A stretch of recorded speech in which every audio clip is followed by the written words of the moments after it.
बिस्मिल्लाहिर्रहमानिर्रहीम। अस्सलामुअलैकुम। Crime bulletin के साथ मैं हूँ सुंदस खान। शामिल करते हैं हेडलाइंस। तफरीक का सफ़र मौत के सफ़र में तब्दील हो गया। कैंजर झील में कश्ती उलट गई, 20 अफराद डूब गए, 8 खवातीन और एक बच्चे की लाश निकाल ली गई। एक लड़की को रेस्क्यू कर दिया गया, दीगर की तलाश जारी। फैमिली कराची से पिकनिक मनाने गई थी। इब्राहिम हैदरी पुलिस की कार्रवाई। इलियास गोट में कार्रवाई के दौरान लैंड ग्रैबर समेत 8 मुल्जिमान गिरफ्तार। मुल्जिमान महकमा रेवेन्यू की जमीन पर गैर कानूनी तामीरात में मुलव्वस थे। पुलिस ने कई एकड़ सरकारी अराजी पर कब्जे की कोशिश नाकाम बना दी। गिरफ्तार मुल्जिमान के खिलाफ मुकदमा दर्ज कर लिया गया। कराची के इलाके कोरंगी में प्लास्टिक और गत्ते के गोदाम में लगी आग पर काबू पा लिया गया। आग गोदाम की पहली मंजिल पर लगी थी। फायर ब्रिगेड की 3 गाड़ियों ने काबू पाया।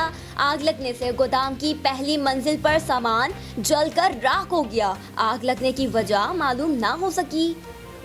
थाना सर सैयद पुलिस की कार्रवाई। मोटरसाइकिल लिफ्टर गिरोह के 2 कारिंदे गिरफ्तार। मुल्जिमान के कब्जे से 6 मोटरसाइकिल और मोटरसाइकिल का सामान बरामद कर लिया गया। मुल्जिमान के खिलाफ मुकदमा दर्ज। फिर वक्त इतना ही। मज़ीद खबरों और अपडेट्स के लिए विजिट कीजिए हमारी वेबसाइट csnlive.tv। इसके अलावा हमें फेसबुक और ट्विटर पर भी ज्वाइन कर सकते हैं। देखते रहिए CSN।